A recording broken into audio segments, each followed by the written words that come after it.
Good morning, welcome everyone on this chilly, I was gonna say November morning, but that's next week.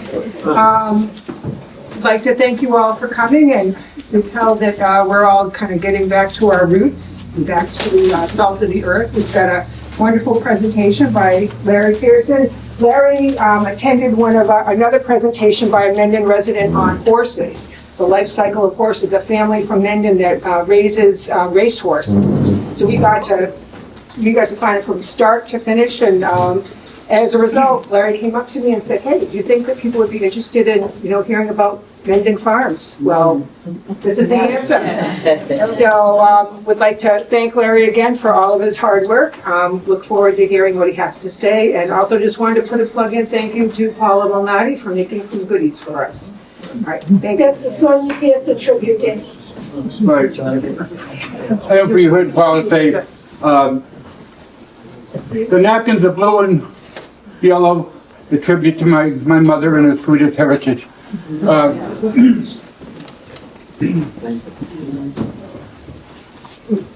For those of you who don't know me or has only known me in recent years, I grew up on a farm in Mendon, just down the street on Quitsit Road. My father had an outstanding herd of dairy cows, which I'll talk about later. And when he bought the farm in 1947, the name of the farm was Round Meadow Farm because Round Meadow Brook went through the farm. I had found in some old records back in the late 1800s, it was called Quitsit Farm. Well, he changed the name to Cedar Hill Farm because of the great abundance of red cedar trees that grew on the hill. And I'm emphasizing red cedar because I have a story about white cedar later. But he harvested the red cedar trees from the hill. He used the name for the farm for his promotion of his cattle.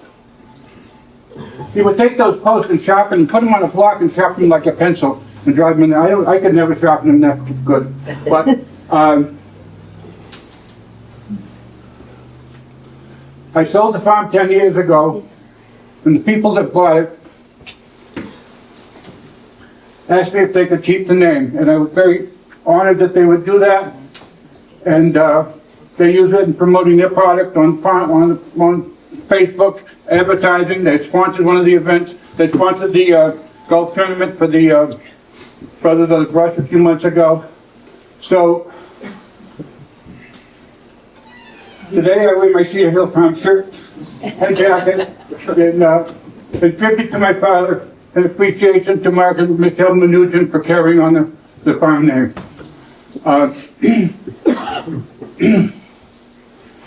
He had a herd of dairy cows for a number of years.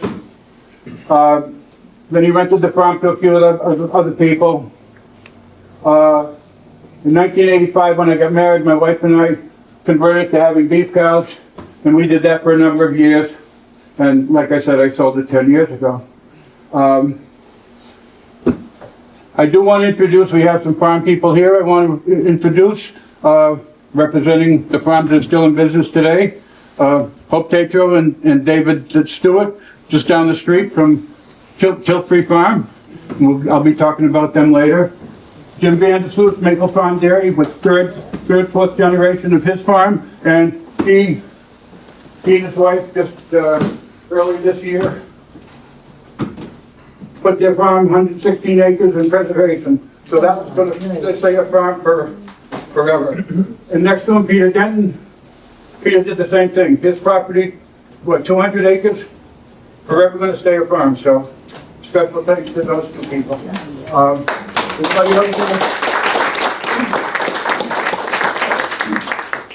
I also have some of my friends from Bellingham who are here today, and a special guest who's going to speak later, Dr. Jeff Ericson. His mother and my mother were related, so he used to come out to my farm quite a bit back in the day. Jeff went on to a PhD in animal nutrition. He was the first professor hired for Tufts Veterinarian School when that opened in the late 1979. He went on to be a professor at UMass for a number of years. He's now a livestock nutritionist, specializing in beef cows and further specializing in Angus. So if you like your sizzling Angus steak, chef's responsible for that. But I'm going to talk a lot about awards and plaques and all the accomplishments of Mendon Farms, but just going to speak about the intangible, something he brought out from working on my farm that helped him and pursued him in his career, 60-something years ago. Many of you remember 8 years ago when Mendon had its 350th anniversary. The 350th anniversary committee was always looking for events, and as you know, they ended up with a costume ball and a formal ball and fireworks and parade or whatever, but I was still involved in the Mendon Agricultural Committee at the time, so we discussed and suggested what can we do to let the public know that farms in Mendon are still viable, still important consideration. So we came up with the idea, we presented it to the 350th committee. They thought it was a good idea. They appointed me chair. But anyway, so maybe too good of an idea. But we sold tickets, 350 tickets. I insisted on the senior discount, and we had a great time. I have to remember my list here. We had, well, I try to remember. Everything we had on that meal came from Mendon Farm. We had beef, pork, chicken, lamb, vegetables, apples, cranberries, blueberries, strawberries, milk, cream, ice cream, and blueberry wine. Is Lisa here today? No, Lisa Vanderwacht. Wine from Vanderwacht Winery. So everything. Oh, so we also had hay rides. We had a campfire made with Mendon wood. We had cornhole contest with real corn. One of our committee members went and got a bag of corn and made took the bags out of real corn. So we made it as authentic as possible. And we had a good time. I was cautioned, but we were cautioned to try to keep it under budget, at least break even. The biggest expense was tent rental, and to the generosity, which would have been $5,000, to the generosity of Dave Capone on Blackstone Street. He donated the tent and his people to erect it and take it down. And I'll be talking about Dave's property a little while later. But that was, we wanted to showcase the fact that Mendon still was producing all this food, still self-sufficient, and I'll be highlighting most of those farms later today. But here's a few facts that you probably don't know. Maybe some of you older people would know, but a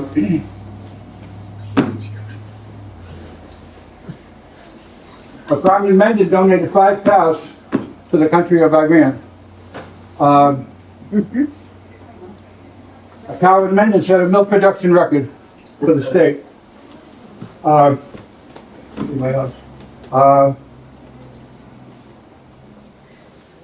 These cows went halfway around the globe. But another Mendon farm was involved in something in another world, in outer space. A Mendon farm was involved in the early development of astronaut spacesuits. The white cedar logs harvested from these Mendon farms and forests were used in Nantucket to build the whaling boats. Not the mothership, but the little boats that went out. White cedar because it was light and easy to handle and didn't rot. And the bog iron that was retrieved from Mendon swamps and bogs were used to make the nails that built those boats. Just this week, or a week or two ago, a shipwreck came ashore in Nantucket. They had that bad storm a few weeks ago, and so wouldn't it be something if that wood was Mendon wood? Who knows? Mendon had, let's see, just recently, and I mean, I say recently, it's today or yesterday, some life-saving medical procedures had their beginnings with the cooperative effort of a Mendon farm. And although I don't kind of want to take credit for it, but there was in 1946, there was how can I say this? A record-setting egg-laying chicken, which I'd like to think has origins from Mendon. I'll get to that later. So, Mendon has and still has had a great agricultural heritage, and while a lot of towns around here got built up or sold off, Mendon's farms are still here and still progressing. Obviously, the two fellows I just mentioned preserving their farm forever, and I'll get into that later. But when the first settlers came, they each were 6 or 8 of them were allocated hundreds of acres of land, and so they weren't commercial farmers. They were producing their crops to supply their family. So they had vegetables and 1 or 2 cows or ox or pigs or chickens, and they were just survived taking care of their own animals, of their own family. But as their families grew, and they had so much land, they divided their land to one person, to another person, but it was still self-sufficient. They weren't in a commercial business. And that's the way it went for probably 100, 150 years. But then, what happened in this area, and actually all over the world, was the Industrial Revolution. And all of Mendon's surrounding towns had something that Mendon didn't have, and that was water power. So the Blackstone River comes down from Worcester, affected all those towns, Northbridge, Uxbridge, Millville, Blackstone on that side, the Charles River, Stallbrook on that side. All these towns, factories built up around those industries, and the people from the farms went to work in the factories for the same reason they do today. Steady income, less hours, whatever. So they were moving away from the farms. They needed food. Mendon increased their production, add a few more chickens, add a few more cows, and they supplied that market in a buggy, in a wagon, whatever, and maybe even traded for other services. But that's how Mendon was a hilltop village. They had a lot of land, but no water power, so that's how they progressed and excelled to that level. And it was pretty much that way for a while. And as the 1800s expanded, that was more and more the case, I'm sure. So, let me check my notes here. There was a great development in the increase in number of cows to meet this demand. And I'm going to read this. This was in a report that I found, and you'll recognize some of these names. 2 residents, Silas Dudley and Austin Davenport, with 8 cows or more, would presume they were engaged in milk production. In the following year, marked increase, George Allen, Thomas Coleman, and Austin Davenport each had 8 cows. And they're listing other farms that had 17. Thomas Coleman, with 8 cows, was the person who had owned my farm at that time, and his family owned it for about 50 years. And indeed, the census of Mendon at that time lists him as a milk peddler. So, took the milk in a barrel probably, and went to the cities and ladled out the milk to the people there, and that's what they did. Mendon also had various other enterprises. one of them was cranberries, and surprisingly,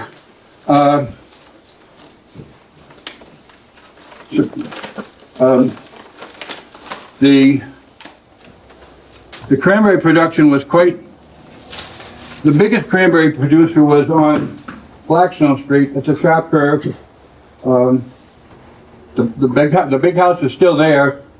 The land all across the street was part of the cranberry operation, and the man by the name of Lewis Wood owned it at that time, and he, between his production, and there was a presentation made by a historian at that time who talked about the cultivation of cranberries being very, very profitable for Mendon. In a single year, Mendon's revenue was $10,000 from cranberries, and it says it seldom falls below $5,000. And he's talking about a market, no matter very little input, very little maintenance, and a good source of extra income for the farmers and the landowners. That was his farm up there was called Rocky. Say Rocky Raccoon, not like right. I have it here. Rocky Mountain Peaches, Wigwam Apple Orchards, Aroostook Cattle Ranch, and Old Elephant Cranberry Bog, all owned on the same property by this person named Lewis Wood. And then he goes to sell the property, and incidentally, in 1896, he purchased a patent spraying apparatus, apparently for the cranberries. And Mr. Wood is one of our most enterprising farmers and believes that the best tools that can be bought are none too good. Interesting. But when he offered the farm for sale, which I don't have a date on that, but I'm going to guess 1820s or so, he listed it as 100 acres of land, 600 fruit trees, a peach orchard of 275 trees, and the Old Elephant Cranberry Bog contains 20 acres. And apparently had it had cows and milking too, and which I didn't know. I didn't know till recently. They also had a hatchery and did a lot of poultry raising. It says here that they ship chickens out, all the way to California. For those of you who don't know, chickens, newly hatched chickens can live a long time. They are nutritionally self-sufficient for several days. That's why they were shipped to California. They ship overnight or even by air now, but they can last several days. So they were good for selling in long distance. So that was the advantage to that. But when that farm was sold again in 1951, even though I don't think it was active then, but it says 100 acres of land, fruit, and orchard, apple, peach, pear, large grove, and Old Elephant Cranberry Bog. All farm tools, etc. went with it. All that whole property now is $1 million houses all along Blackstone Street. But Dave Capone, who I mentioned earlier, has I think about 20 acres, and 14 of that is still cranberries. Not active, he doesn't cultivate it, but there is cranberries there. So Mendon still has a connection to their cranberry 100 years ago. So that's kind of interesting. So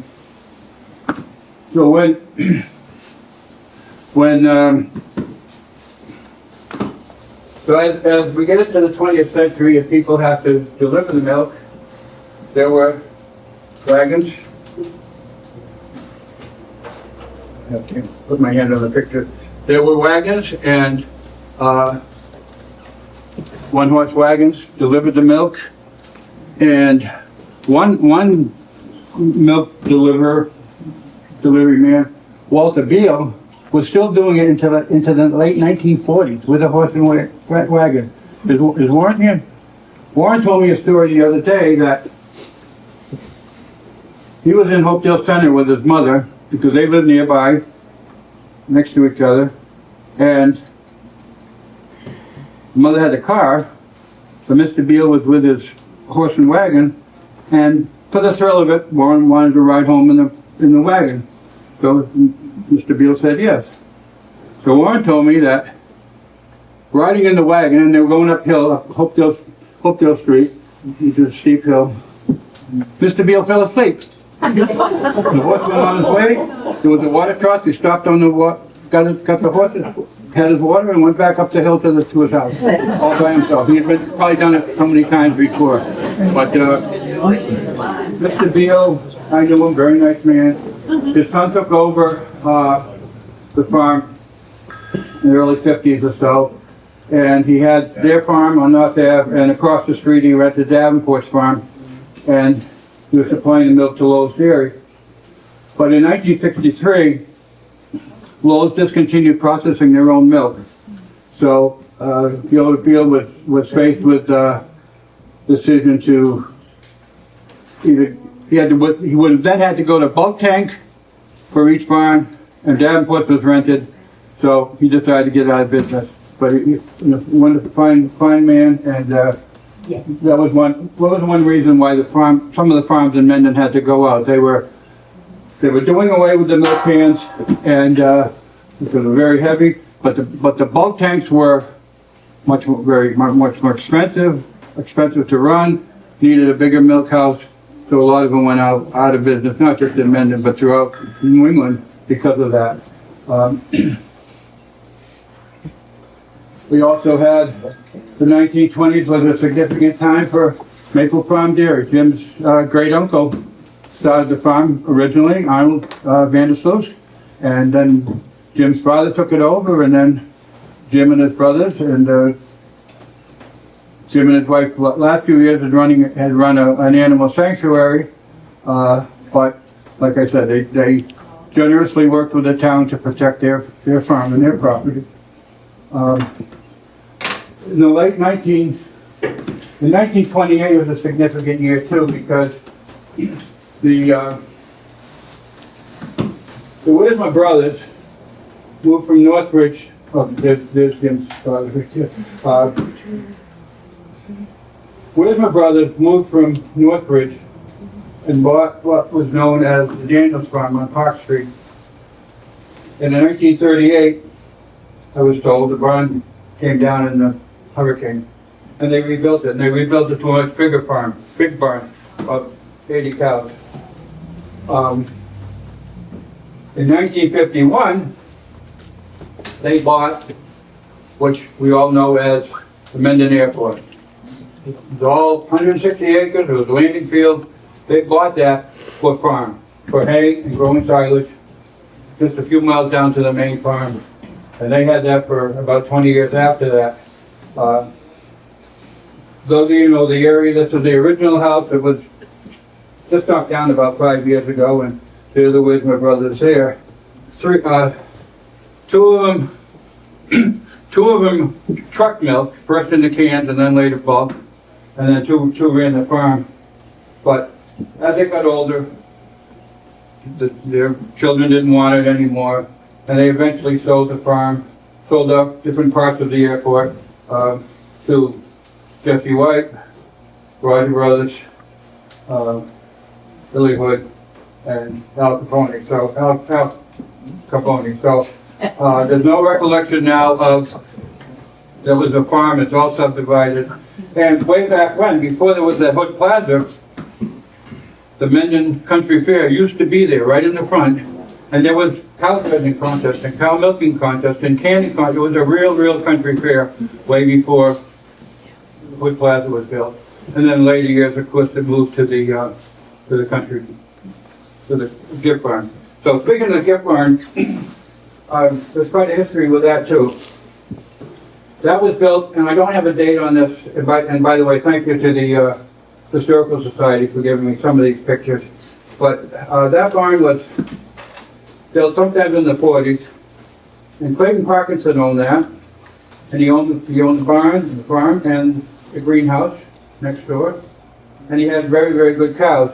And the cows used to come up behind, the lane went behind Club School and up Washington Street, and one of my classmates told me the cows used to get out behind the school, but more particularly, I remember we'd be playing ball and hit the ball into the field, and nobody wanted to go because they were afraid of the cows, but I didn't mind going, so but what's unique about Parkinson's farm, he sold out in, remember going to the auction for the cows, it was in the early 60s, but he continued it, renting it out as a dairy farm for about another 15 years after that, and then Bill and Jack over bought it as a, turned it into the gift farm, but the original barn is still there. And I've often wondered why it was a round roof. Like my roof is a camp roof, but why was this round? And I've done some research on that. Peter, do you happen to know why it was round? No? What I've read is that for loose hay, if you could store more hay in it, loose hay, because it was round. Whereas in later years, we're getting into baled hay, and you could, they're blocks. But the round barn was because of loose hay. I didn't know that.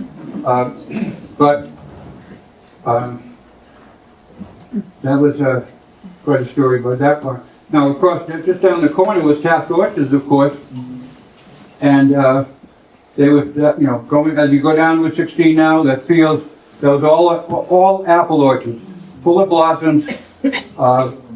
They had a big yield of apples. My daughter-in-law, who was from Mendon, used to pick apples there. And that was, Jesse Taft was still running that into the 80s, I guess. They made cider, they stored apples, they sold a lot of apples all over the area. But that was very productive. And at one time they owned all the land down to across the drive-in. I believe they owned the drive-in too, and all that side, all that area. So they owned a lot of land at one time, but unfortunately, as you know, now the town owns it. They were going to build a senior center over there, and that didn't work out. But at least the land's vacant. Peter Hawk still does the hay over there to keep it active, but it is, that was the story there. A little further down North Ave was Sky Farm, and that was a working farm with cows and horses, but it was also a summer retreat. When the Nipmuc, Lakeview, whatever it was called those days, had the celebrities come there, they would stay there. Or people would come from the city for the weekend, and they'd stay there too. The barn burned in the 1912, and they never rebuilt it, but that was quite an active barn at that time. A little further up the street was the Desky Farm, and I'm going to leave, I'll leave this handout here to read it, for you to read later, and there's a lot of pictures, but very tragic situation over there in 1965. I don't know the FDs, and that was way before my time, but in the 50s and 60s it was owned by a man named Raymond Birmingham, and he lived in the farmhouse with his sister. And one day in 1965, the hired hand was running the tractor, going up the hill with a baler that was too heavy for the tractor. The tractor flipped backwards. The ram on the baler hit him in the head and killed him on the spot. Mr. Birmingham took him in his car to the hospital, and Mr. Birmingham died of a heart attack in the waiting room of the hospital. So that was, I knew them both, and that was a sad story. I'm not sure if Mr. Birmingham had any heirs, but the property ended up being owned by a doctor. He tore the buildings down, built the house there, and he lived there a number of years. But then Maggie and Bill Hood bought it. Maggie built a horse barn down below, a small barn up front and a big barn down below. And she was into Morgan horses, or still is. And she had learned the Morgan horse business from her parents, Fred and Peggy, who had a horse barn on Millville Road at the curve. Maggie, when I said earlier that Mendon's farm influence was far-reaching, about 20 years ago, Maggie had a horse, the Morgan horse, at the national show in Oklahoma and won grand champion. A horse from Mendon is out in Oklahoma, grand champion. So that was a pretty big deal. I haven't been in touch with her lately, but I presume she still has horses. But we have other prominent horse people too. Amy mentioned Barbara Lawson. They're a street here. They have race horses. They go to all the racing circuits. There was a horse farm on Washington Street. She closed a few years ago. Jane Belleville, she had very fancy horses too. She would go all over the country showing her horses. She had a big RV and pulled a horse trailer with her fancy horses and went all over the country. She had a stallion named Merlin who was quite renowned and did his job all over the country. So again, Mendon's influence is far wide. So that was the historic tragedy of Estes.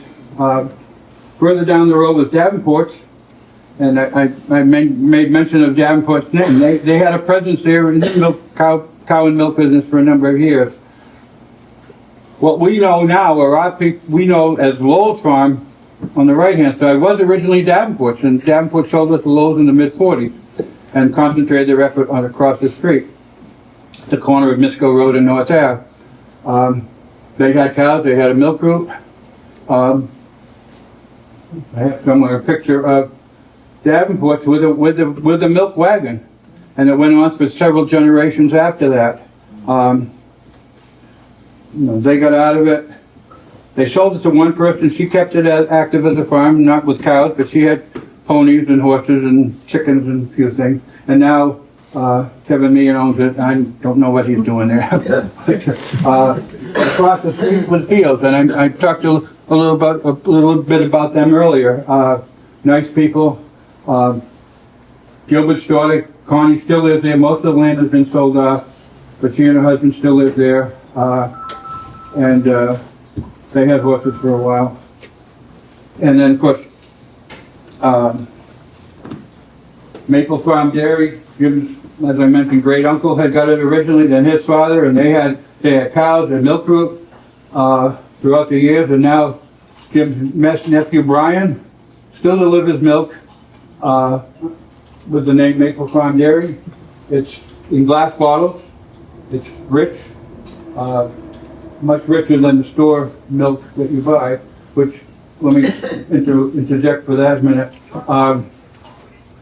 So anyway, the name Maple Farm Dairy is still around. Jim is at the property and will stay there, and the property will stay, and Maple Farm Dairy products are still being distributed. This was my father's record cow, and I'll talk about that later, but just to give you some idea of milk. This cow that he had produced milk that was 4.3% butterfat.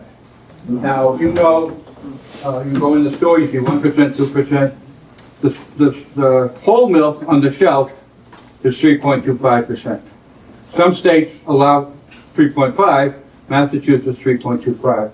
So when a cow produces extra fat, it goes into butter, cheese, or whatever. So those days, I think still now, get a premium for the extra butter fat that cow produces, the milk that you produce.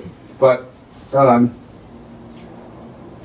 Brian still sells close to 4% milk, so that you can taste the difference, obviously.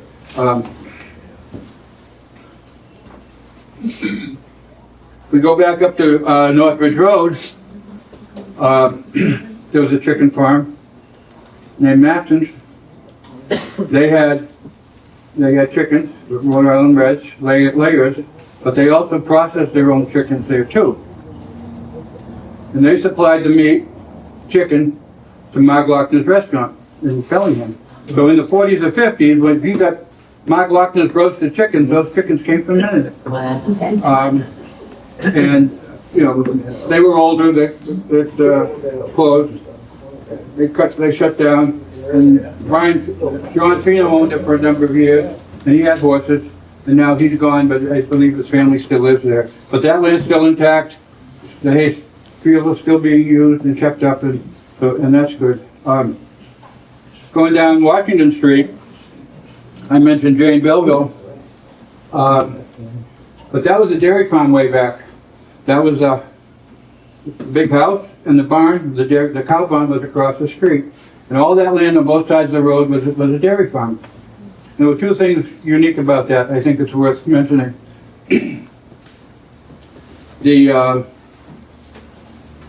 The farmer that ran the dairy farm had 6 children. 3 of them were boys, and all teenagers at the time. So, and he was also getting brewery's grain from Carling Brewery in Natick. He's getting a load a week to that to supplement his feed. Well, in the summer, people drank more beer, so he'd have another load, extra load in the week. And because he had his boys to help him, he would go out in June and buy an extra herd of cows. Because in the winter, the summer, the cows are out most of the time eating grass. So he had grass and the free of cheap brewery's grain and the extra help. He milked 2 shifts of cows, and he did that for a number of years. And then, you know, the boys grow older and didn't want to do it anymore. But the other thing about that farm was the fact that that big house burned wood and took a lot of wood to heat the house. And the owner of the property cut a lot of wood. And what he also used to do was cut and dry the wood. And he would take it, and I saw him. I was there and talked to him. I was a teenager, very impressed with this. He had a jig and a table, and he was wrapping the wood in bundles with steel straps. Taking it, he had 2 wholesale accounts, Steel Lumber in Wellesley and Brookline Coal and Ice, flatbed truck full of bundled wood. Now today, you see the bundles shrink wrapped in all the stores. I'd like to think that Mendon originated the idea of selling bundled wood. Yeah, the steel bands were cumbersome, but they didn't have the plastic technology to do that. So, bundled wood came from Mendon. Larry, Yeah. that Silas Ames Yeah. on Washington That was Street? Silas Ames was the one that did the wood, yes. Further down the street was Roger Brothers on Hopkins Avenue East, West, and hard-working guys. They had the farm on Thornton Street. Excellent herd of dairy cows, hard workers, cut silage, firewood.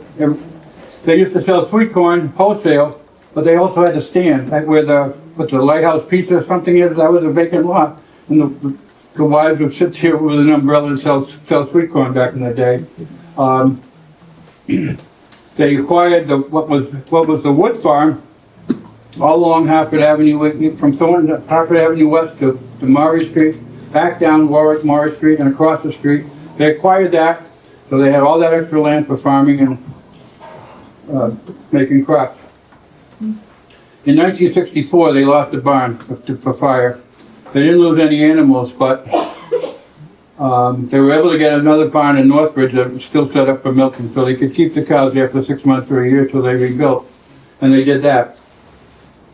And then in 1985, and these 2 brothers were in their 50s. Both of them died within a year of each other. And a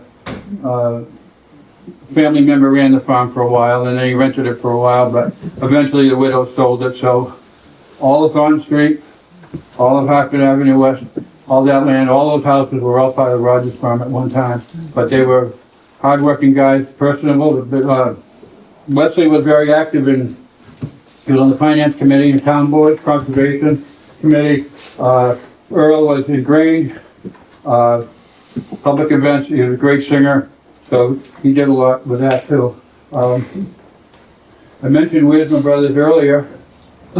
If you go down Providence Street, the corner of Providence Street and Cemetery Street is a big long building, and that was a chicken house. And it was two-story building, flat roof building, and that was owned, when it was active, by a fellow named Ernest Parmenter from Franklin. And he owned a big farm in Franklin too, and he owned this. And he was the first, one of the early promoters of the breed of chicken called Rhode Island Red, which indeed was developed in in Little Compton, Rhode Island. And in the town square, there's a statue of a chicken there. I've seen it. But he had a hatchery in Franklin, sold chicks all over the world. And this is a picture of him in 1946. He had traveled all over the country with his chicken. Miss Massachusetts produced 351 eggs in a year. And he was all over the country promoting that chicken. Now, did that turkey come from Mendon? I don't know, but it was all the same family. In the mid-60s, he had lost most of his Franklin farm to the construction of 495. And he was getting older, and he sold the Mendon farm to Varney Brothers. And Varney kept it for a number of years, rented it out. What was interesting about the farm there is there was a house attached to it on the cemetery side where the farm family lived. That's gone now, but the farm family lived right there. All the chickens were, the laying hens were inside, but the outside, the younger ones were outside in what they call a range. These were younger ones, what they call pullets, between 2 and 6 months old before they started to lay. They put them out in the summer. There were two little cabins, shacks on top of the hill, which oversee the they watch the chickens. Now, today we have a lot of controversy about free range or cage free, but the reality is when you look at that building, think about how much work it is. You have to walk the whole length of the building to feed them, to water them, to pick up the chickens, to pick up the eggs. And the free range, predators, hawks, there was a big loss that way. So modern efficiencies have created a situation now where you have confined chicken and egg raising. I know it's controversial, but the Rhode Island Reds, as good a bird as they are big. So now they bred them down. So the space that two Rhode Island Reds would have, you can now have 3 laying eggs.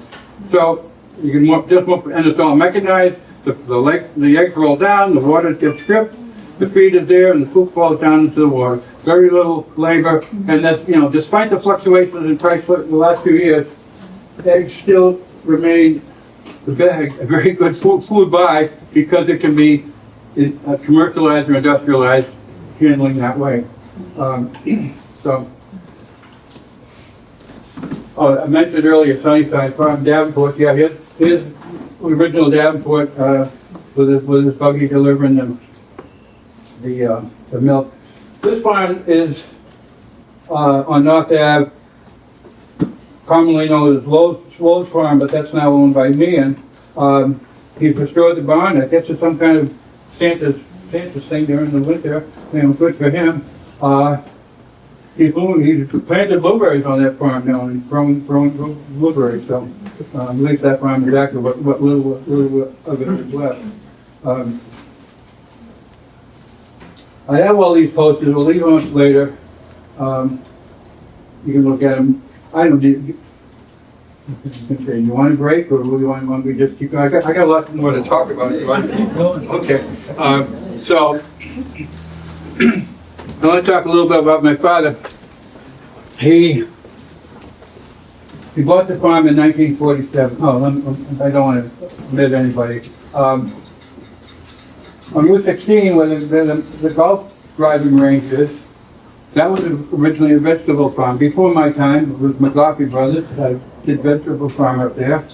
And Barrows was on Blackstone Street. They had a few cows and delivered milk. And as the sons got older, they bought the land down the street, which is now up Spring Hollow Horse Farm. But they bought that farm. That was also owned by McLaughlin. And they expanded. They built a barn there. And they expanded into cattle dealing. They had a barn. They had a regular herd, but they also bought and sold cows. In 1953, the barn burned, and a lot of cows got lost. I remember seeing it with my father. Very tragic. But they rebuilt and had a few cows.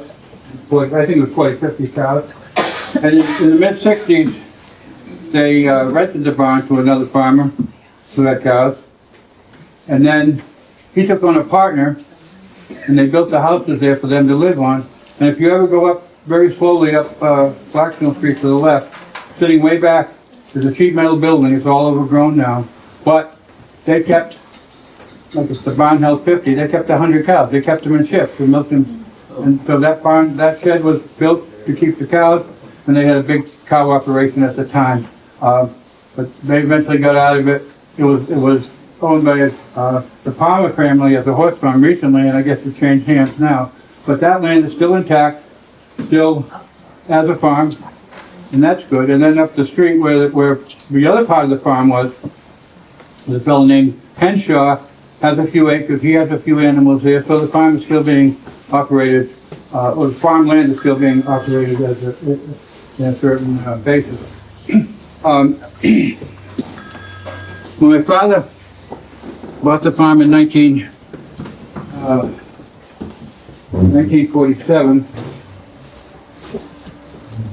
the original barn had burned just a couple of years before, and that's the cellar hole that was there. It's just since been, obviously, filled it in. But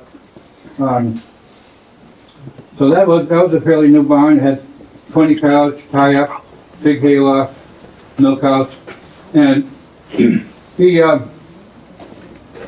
started out with the cows that he had on the farm, and they were all right. But he strove to do better because he was alone. He couldn't afford hired help. He didn't want to expand to the barn, and he went by the philosophy that he'd rather have better cows and fewer ones. So whatever the average production was, he wanted to have better cows. And he sought out, Barrows were good people, but they only had average cows. He went to Vermont and bought 6 or 8 top quality registered cows and bred them and had them. And they were good cows. And he did a couple other things that a lot of other farmers did not do at the time. To improve the genetics, he went to artificial insemination of the cows. That was a fairly new thing, late 40s, early 50s. The farmers contributed cooperatively to buy bulls. The bull farm was in Shrewsbury, across from the Heber Candy up that road. I remember going there, and they kept the bulls there, and then they would use the bulls to come out and breed the cows. Those days it was fresh, so you didn't have much of a choice. And if he called up and said, "Yeah, I'd like a cow bred today," today we have Mo, Curly, and Larry. Who would you like? Well, I'll take Curly because I think that'd be a good match. Now it's all frozen. It goes indefinitely, but that's the way it was those days. So he chose the best cows that he could to breed, and obviously only kept the best. And the other thing he did that a lot of other farmers didn't do. Now he weighed the cow's milk every day, and dairy farmers would do that. You want to know, they had specially made charts with little squares, wrote the cow's name, weighed the milk after each milking. You would do this for several reasons. One, you want to know who your best cows are. Two, you want to know if the cow is sick. Might not look sick, but production might be down for some reason. And third is, cow may be in heat. There's several other signs of heat, but drop in milk production is another one. But that was only his say-so.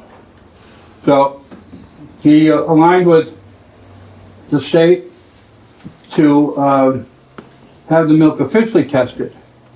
For a fee, representative from University of Mass would come down, 1 or 2 milkings a month, weigh the milk in a certified scale, sample the milk for butterfat, and calculate how much milk that would be for the year. So now we had the added benefit of registered stock, pedigree stock, and like today we all do our genealogy and background and all that. Well, it's important in the cow industry, whether it's you're buying a puppy, AKC registered cow is going to bring you more proven sires, bulls from good production, and now you have the milk records to go with it. So that created a very saleable animal, and he had great demand for his cows. He'd only keep 2 or 3 a year, and the rest of them he would sell. He had a waiting list to sell them. In 1956, this cow made what was a record in Massachusetts at the time.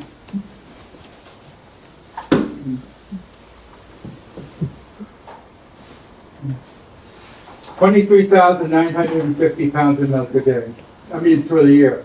So let me translate what that means. That means that that's 8 gallons a day. You go to the store, market basket, you pull 8 gallons off the shelf. That's what one cow made every day for a year. Averaged out, because obviously they make more when they first calve. But he got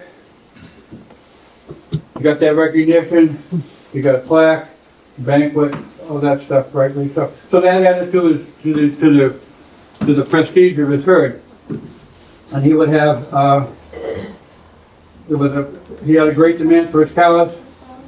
People would be on a waiting list to get them. The farm in Renton sold out in 1961.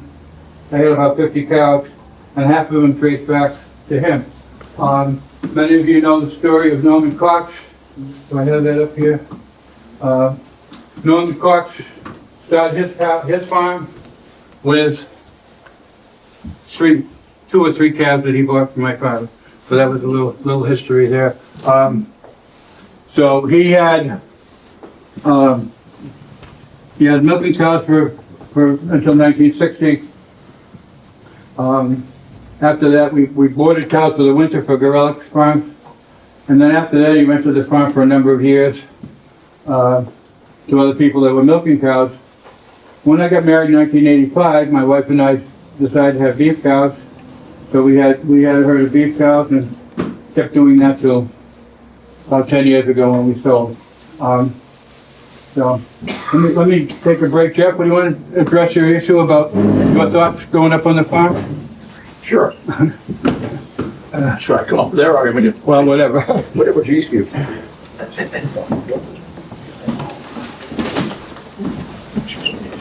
Get it? Yeah. Well done, Larry. Thank Well you. done. What history? I'll bring you up to speed on, we've talked about the past here for years, but Larry's done a phenomenal job, even enlightening me. I knew a lot about this farm here, and I knew Erwin Pearson because of the relationship, the blood relationship. My first opportunity here was probably 7 or 8 years old when the man on the tractor said to me, "Hi, Jeffrey." That's the Swedish way Jeffrey is pronounced because there's no J in the Swedish language. And hoy is hello. From that moment on, I developed a keen interest for this farm and also enlightened my interest in large animals. So my career has spanned many, many years, you can all imagine. It's been enlightening, and as I tell you a little bit about it, it all goes back to this guy and his family, okay? Every time I had an opportunity to be with Larry through the summers, etc., I'd try to get out here and spend some time. And it was great. I started college when I was 24 years old. I went to Michigan State University. I remember all these days of what I did, which is very helpful for me because Michigan at that time in the 70s was a very agricultural state. Now it's a tourism state. The auto industry's left. But anyways, the university's still there and does a great job. So I finished there. I got my BS degree, believe it or not, in in a program called animal husbandry. The department chairman, Ron Nelson, came out of Wisconsin, and he wanted to keep the name animal husbandry in the on your diploma. I was there the last year that was awarded, and I have a degree in animal husbandry, which of course is care and maintenance of animals. And then from there, I got my master's degree with a guy named Fred Elliott. And Fred came out of the Red River Valley of North Dakota. He was a hog farmer, but yet he was a professor there, and he did the original work with the hybrid cross of wheat and rye called triticale. If you farm or ranch, you'll know what that is. It's a great seed like wheat, if you would. Then on from there, I picked up a PhD. I attended veterinary school as well. A PhD in actually it's a veterinary nutrition, because I know that if you want to keep them alive, you got to feed them right, as Erwin Pearson has indicated 70 years earlier. So that's what you've got. And if you don't feed them right, they don't perform. So I stayed there, and I was the first guy hired at Tufts Vet School. It's a full-time faculty member. On Labor Day weekend, 1979, I got a job interview. I drove my 1964 Chevrolet sedan with no air conditioning from East Lansing, Michigan to Boston, Massachusetts. That was a feat. And they hired me on the spot. 3 questions were asked, kind of come. You know how to farm? I said, yes, I do. Can you teach? Yes, I can. Can you deal with people? I said, I can handle some people, not everybody. But you know. So they hired me, and I started in Grafton, Massachusetts, at the insane asylum. And people say, "You work there?" I said, "Yeah, I feel like I'm right at home now." You know? So therefore, I started there. I was the first guy they hired, and it was pretty rough going. I mean, that school, if you knew anything about it, the history of it, which is really amazing. I was on the admissions committee. I was on every committee they had because they didn't have many faculty members. Because everybody else was they bought them on a contract, and when the course was done, they'd let them go back to their other job. But I stayed on for the duration of 14 years. And I'm not a bureaucrat, so that's probably the agri-base I come from, is we live a different way, we think a different way, and we're very straightforward. And I think that's the way it is. So from there, I took a couple of years off and decided to do something different. I went back to the farm component of my life and decided it was time to do something with this crazy education and knowing people I knew. So I built a feed company, and I started a company called LNC, which stands for Livestock Nutritional Consultants, LLC, based out of Montana. And that's another part of the story. But you think about those things, and I do often, about Cedar Hill Farm and everything I saw. And I can go back on these farms and ranches I work for, and I also own. There's a lot of what was done then is still done now. And the conservatism of the land and the people is still there. So I went and I got a job at UMass Amherst. I lasted 4 years. I was outstanding teacher of the year up there, but I decided it was time to leave because I walk a different line and I'm a little too independent. So I left there and I decided, okay, let's do something really different. So I started another business venture, and I went into more of a consulting form, and I ended up in a country called Slovakia, which is, I've been around, you have no idea where I've been. I don't even remember half the things. But I worked over in Slovakia, and the interesting part was when I was over there, and that was the year 2000, they farm like these people farm, no different. And they succeeded in this, and working conditions were harsher, required more energy, and this is a required job here that these folks had. That is incredible energy dependent on the people, and this is why sometimes people get tired, get old, and get burnt out in this business, or get hurt, which is even worse than anything. So I worked over there about 12 years of back and forth, and I built a biotech company. I did it with swine, by the way, which is really interesting. And we were able to do, of course, going back to my genetic days at Michigan State with Fred, I built a genetic engineering company, and we worked with pigs, and we changed the pig to do a couple trick things, and that was produce various proteins, or recombinant proteins, we call it, in the milk of the sow. Well, the man who funded me, believe this or not, was John Ritter Taylor. John Ritter Taylor owned a hedge fund in New York City. John had more money. He had more money than Ted Turner had, and probably still does. He had $19 billion, and he had kids with hemophilia, which is really tough. And to treat a young person with hemophilia back then it was an incredibly costly event, if you would, in case they started to bleed out, if you would. And John decided, he gave me $100 million and said, here, fix the problem. And I did that with the pigs, and that's where that went. But I put every penny of what he gave me into that work. I kept a menial salary because I enjoyed doing work with hogs. So anyways, we built a hog operation in East Woodstock, Connecticut, where it's one of my homes, on 240 acres. And back then, what, the land hadn't been touched in years. It was a dairy farm, by the way. Paid $1 million for it, and it was overgrown for 60 years, and that was kind of a feat in itself. But we built the HEPA-filtered swine building and so on and so forth. When we sold it, it was time to realize that times have changed for working with the live animal and making human therapeutics, or drugs, if you would, in their systems. They were called a bioreactor, what the pigs are called. So that is a general overview of that part of it. So what do I do now in my spare time? Well, I built another company out in a place called Fairmont, Minnesota, on the South Dakota border. And I custom manufacture mineral and vitamin mixes and feed for all over the country, Mexico, and the Philippines and Japan. So we're on the road all the time. But I also decided, watching what was happening with the beef cattle industry, this is the Angus component coming out. I decided, I have a friend of mine who I've worked with for years, and he said, why don't you join me in this venture? And he was a cowboy, there's no question about it. His name is Dean Johnson. Pearson, Ericson, Johnson. Wow, they got to be a Swede to do this stuff. Anyway, they're headed Swedes, you're known. Anyways, Dean and I partnered up.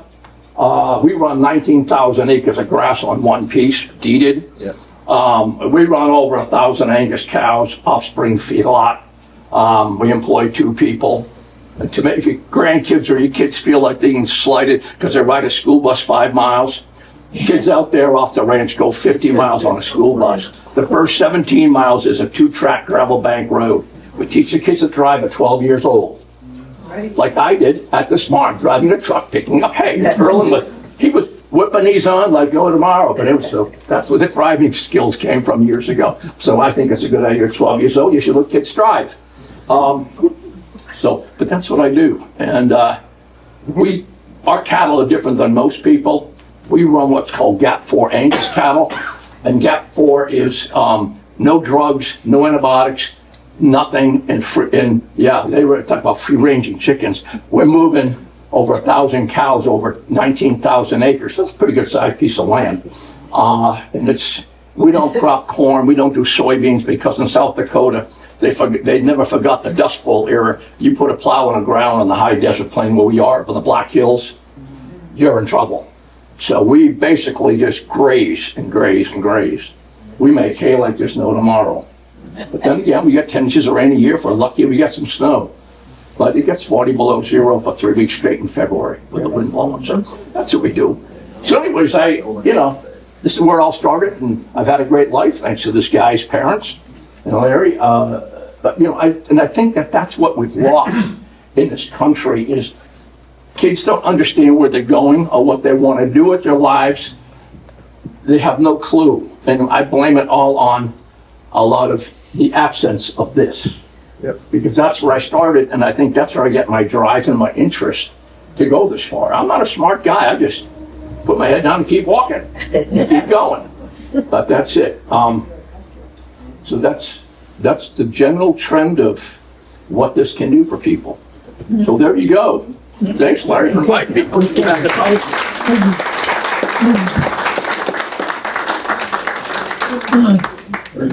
I have another testimony that I'm going to try to read. If I can't, somebody else is going to read it for me. But Thank you. this man, similar to Jack, started coming out to the farm when he was 11 years old. Stayed at, worked with us summers and vacations. He's now in California. He left Massachusetts in 1955. His parents were moving to California. For 2 summers after that, he took a Greyhound bus so he could work here at the farm. So this is a picture of him. But I'll stop to read it anyway. This is from Jack Pearson, no relation, but also a Swede, of course. As a person ages, they often reflect on earlier times and how it helped them make them successful in later years. In the early 1950s, at age 11, I began working summers at the Pearson farm in Mendon. I worked every summer through grade school and my first 2 years of high school. I then moved to California with my parents, but rode the Greyhound bus back myself till I could work summer vacation on the farm. I continued my college education and grad school at the Dairy Science Department at Fresno State University. Held that position for 13 years. Then worked for Tulare, California Dairymen's Cooperative, which was the largest, at the time, the largest dairy cooperative west of the Mississippi. I serviced 125 to 150 dairy farms as a nutritionist, and I was hired as a nutritionist and field tech for their members. I held that position for 15 years and then began my own nutritional consulting firm. Cedar Hill Farm only milked 21 cows. However, I became very successful partly due to my years there as a young man. I consulted for many dairies that milked thousands of cows, but I often drew on my experiences from Cedar Hill Farm and their 21 cows. I will be forever grateful for the time spent in Mendon. My father had, for the cows, chain halters. I don't know, I think he got them from Sweden, but I've never seen them before or since. You have rope halters or leather halters or a combination. But he had chain halters. And I sent one to Jack many years ago.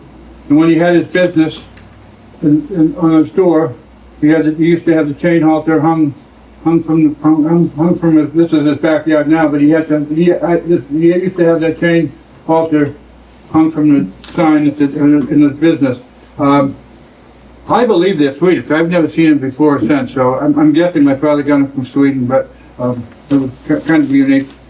But anyway, I appreciated Jack's thoughts here. Got a couple of farms that are gone that I want to reflect on. David and Hope have 6 acres of regenerative soil. They use compost. They don't plow it under. What's the word? Permaculture, is that the word? No-till, yeah. No-till. And they grow vegetables. They have chickens, and they have a roadside stand. But that was all part of a much larger farm at the corner of Cemetery and Hartford Avenue East. I remember that the fellow that lived there back in the 50s, the story is that his original barn blew down in the hurricane of 38, and he rebuilt it. In the early 50s, it burned again. The new barn burned, and he decided not to rebuild. So he sold the house, sold the property, moved to a house down in Hartford Avenue East, and went to work for Ronnie's farm.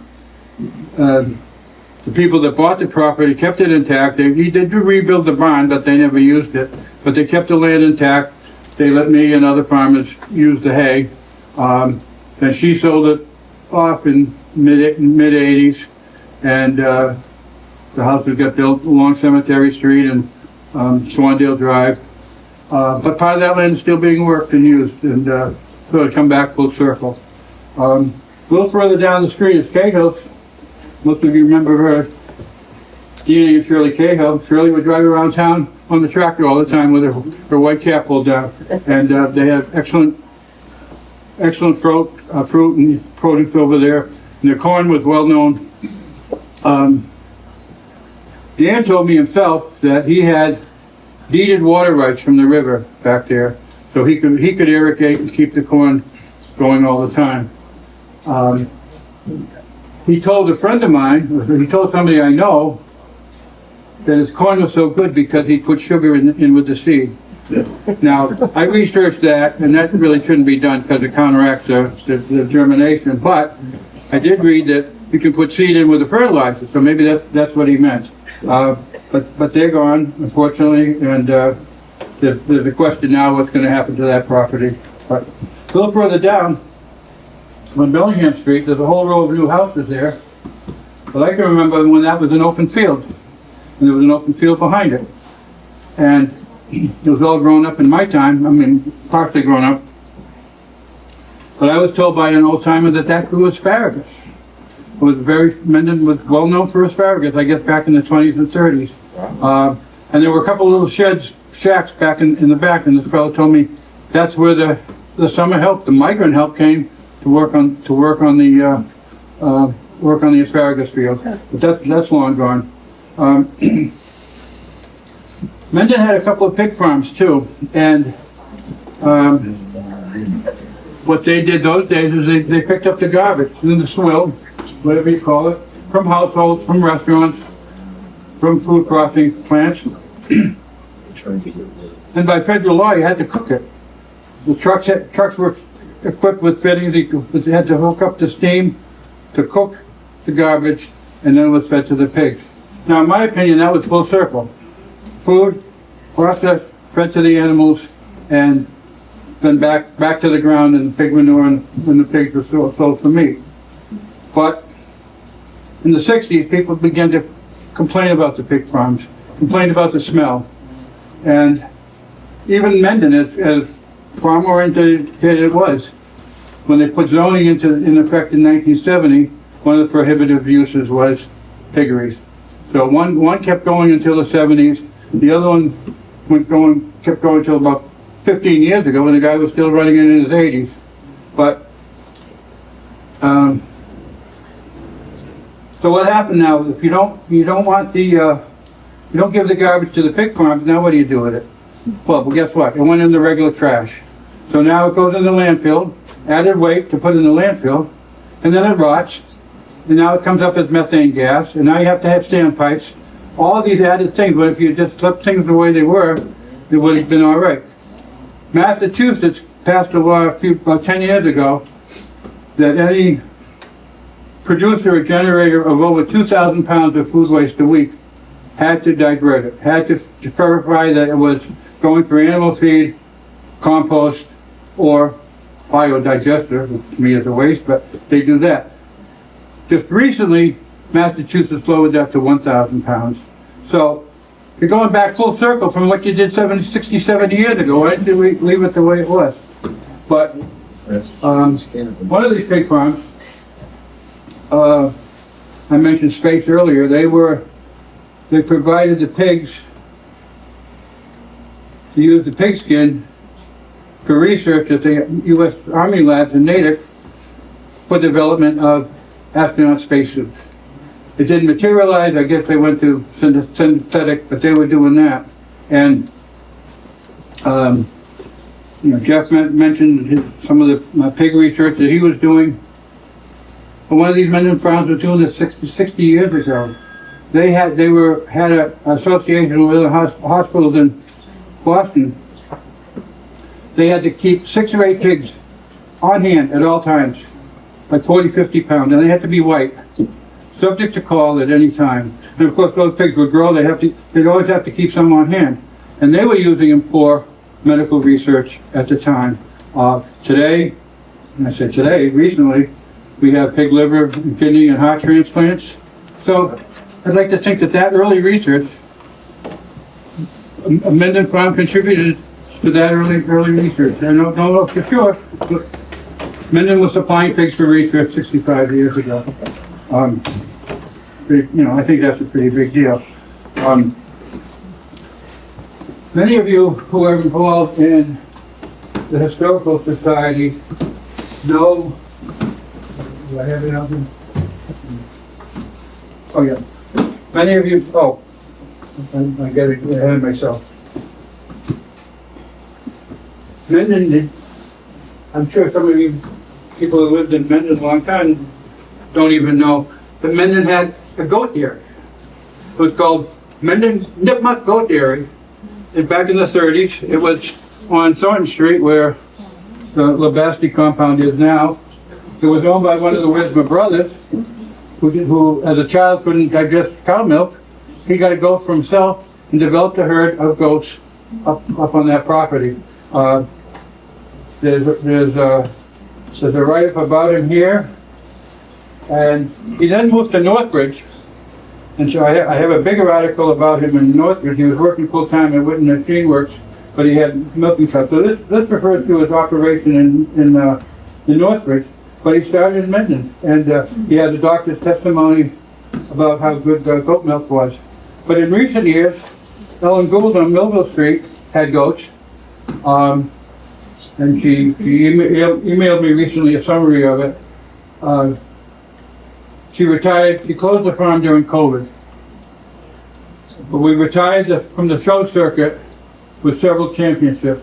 Championship was won by winning the entire show under 4 different judges.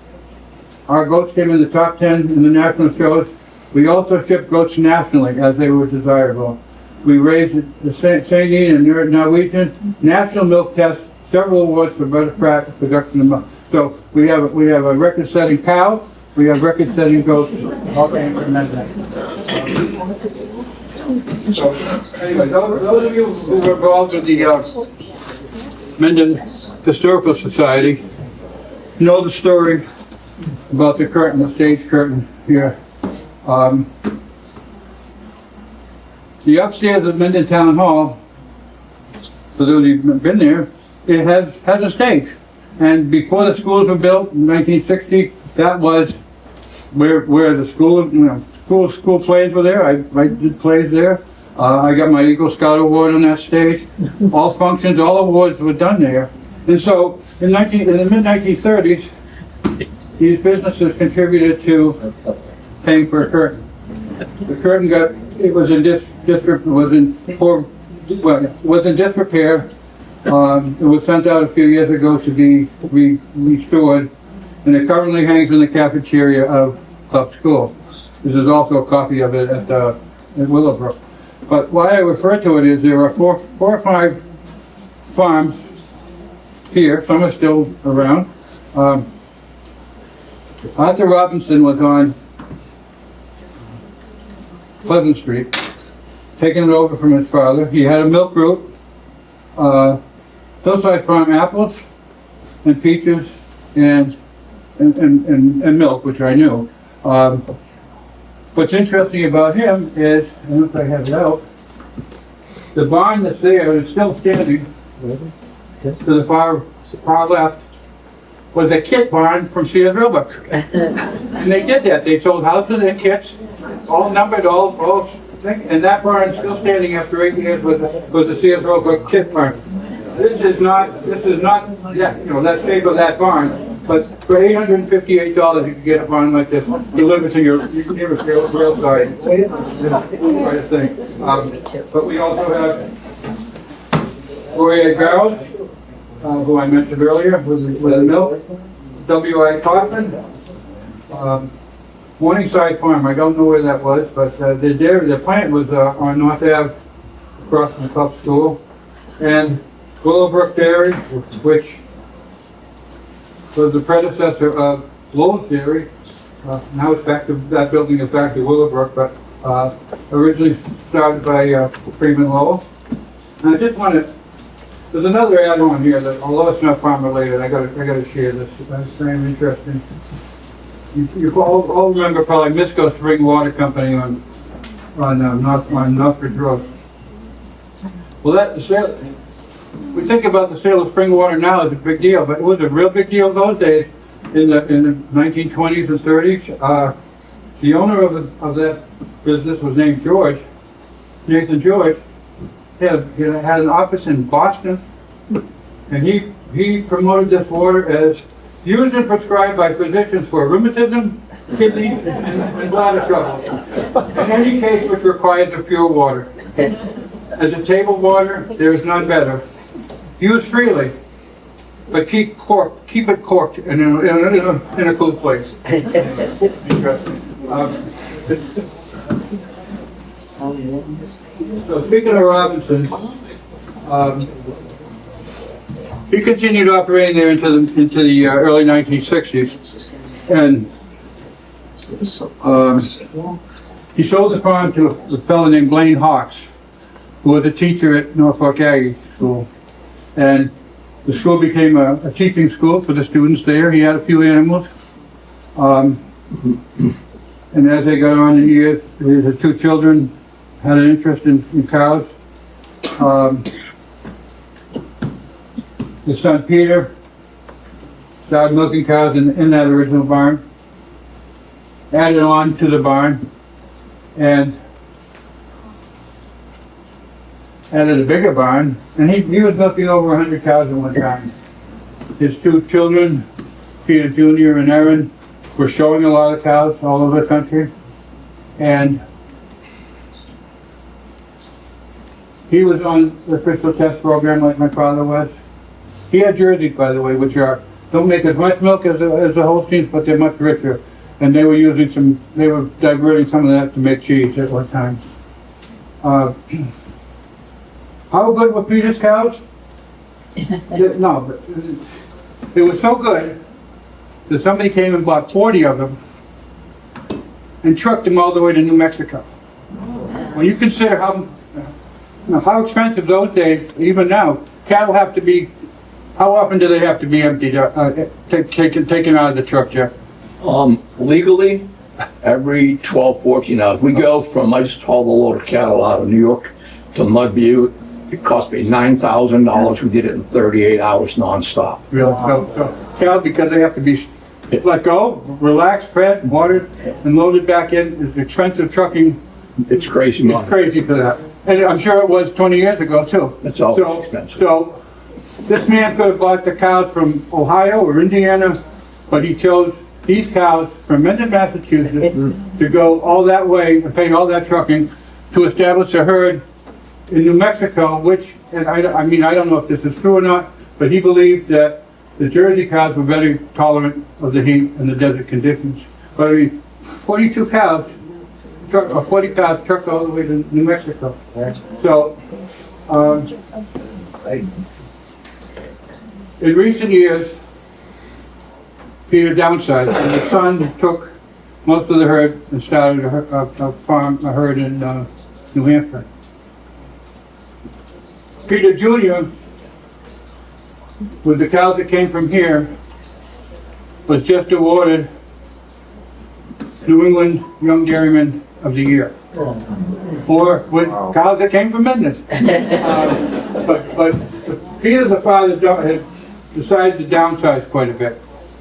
So he now sells raw milk. And the milk goes from the cow to the tank to the bottle, and they have a store.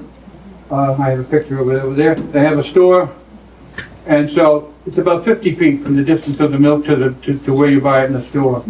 And his daughter runs a beef operation. Those aren't quite that close, but just a few hundred feet. And those are born and raised there, sent out to process and come back. So you can buy milk and meat from the animals that you see right up behind you there. You can't get much fresher and better than that. The people that bought my farm converted part of the barn, and they have beef cows. They had a herd before in Douglas, so they moved their herd over here. They have beef cows. They process the beef cows. They sell the meat in the store. They also do, he does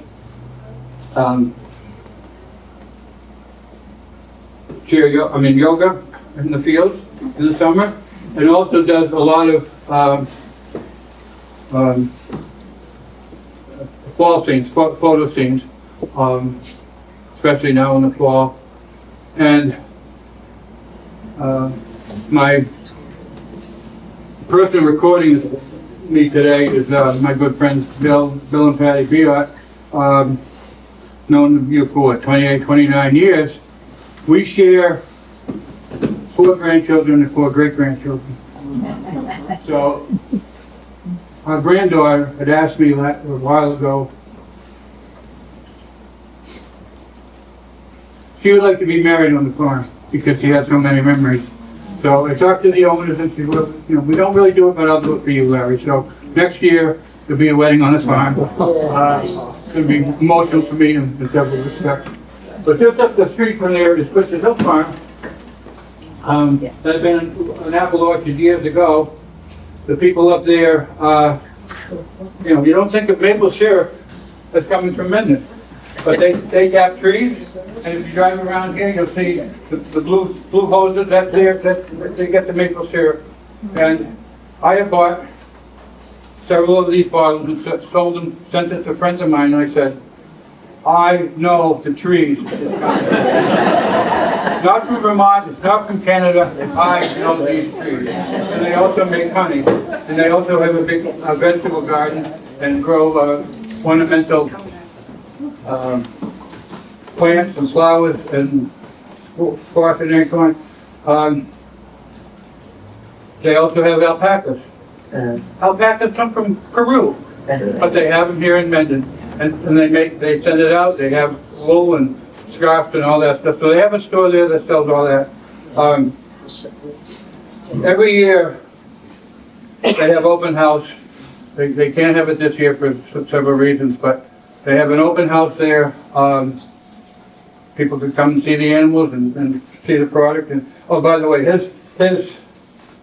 when he built this 7 years ago, the sugar house, it was the cleanest,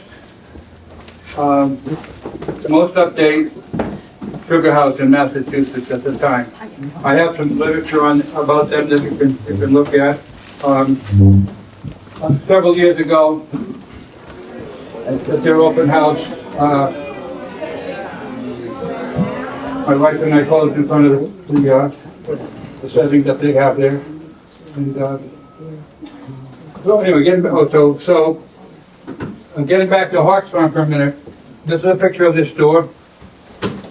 This is a cornfield. They have a big cornfield. They cut all the corn for silage. Cedar Hill Farm today is very photogenic. A artist from Milford, Vern Thayer, that painted the farm a couple of years ago, put it on his Facebook page. Oakdale artist Marilyn Brooks has painted it several times. And this is a picture, actually I bought this picture at a yard sale, but that's the farm too. So it's still active, it's still intact, and was sold through the town. So that too has a conservation restriction on it, like Peter's land, like Jim's land. That land will stay a farm for 350 years as it has before.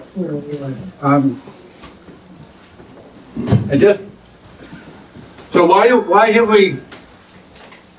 why has Mendon stayed so active? I can't forget this guy. Bob Rhodes is on Millville Street. He's 90 years old. Bob has had chickens since he was 15. He has a incubator. He sells his eggs and his chicks all over the country. He has shown in just about every state in the country. I went there a few months ago, and his whole living room floor was full of trophies. I said, Bob, what are you doing? I got to clean out. I got so many. There were some 50 years old or more. He's cleaning them out. He told me a story about he went to a poultry show in Ohio earlier this year, and he got second place. Wow. The bird that beat him was one of the sold. But Bob's son and his nephews and his grandsons still run the place, still keep it active, they help him out, but they also have sheep. And they used to show the sheep a lot, and they still do. But unlike most sheep farmers that sell the land for Easter, they raise them for meat. Southdown sheep. Exclusively for meat. They have special formulation of feed. They breed them artificially to get the best lambs, and they raise them exclusively for Providence and Boston restaurants. You can't buy a lamb go to the street, go over there and buy them. They raise them exclusively for these restaurants. So Bob, there's a chicken house that Bob built when he was 15. He built it himself, he bought the materials himself, and that's still standing after 75 years. And he's a great man to talk to and be with, and he's got quite a few stories. But that farm is staying intact because his sons and grandsons are still around. So why has Mendon stayed such an active farm community? Well, I think there's several reasons. We have landowners like myself and Jim and Peter that work with the town to preserve the land. Our land preservation person, Ann Mazar, works very closely with all of us and want to keep the farms intact. This property right now is part of the Morrison farm, and although it wasn't active as a farm for a number of years, their heirs wanted to be sure the town got it. So they let the town buy it for this and the highway department and the land and back. And the paddock property down the street was also part of Morrison family, and they sold that to the town. They had an offer to have it developed, and they chose not to. So we have the people that own the land and farm the land want to keep it. And we have a cooperative town, and we have a right to farm law that was passed in town, so the townspeople support it, and the townspeople support the funding for under the CPA funds to buy this farm, buy this land, and they work cooperatively with the land trust and other in the state and different organizations to buy up the land and hold the land and conserve it with conservative restriction, forever. So we got supportive town, supportive people, and generation of people that want to stay on the farm. I only hope. I may not live much longer, but I do hope that Mendon continues to make an impact in farming, because all the other towns, there's no farms left. There's no farms in Millville. Yeah. There's just one vegetable farm in Blackstone, Bellingham, Franklin. There's no farms left, but Mendon has continued the farm influence. And the other thing I think is a factor is Mendon had always had larger lots, apartment. So they're not building these postage stamp houses. So now if somebody has an acre or two of land, maybe they want a few chickens or a backyard horse. So that gives them the country spirit and makes them more supportive of the farming community. So I hope it has come this far, but I do hope it'll continue for many years to come. Thank you.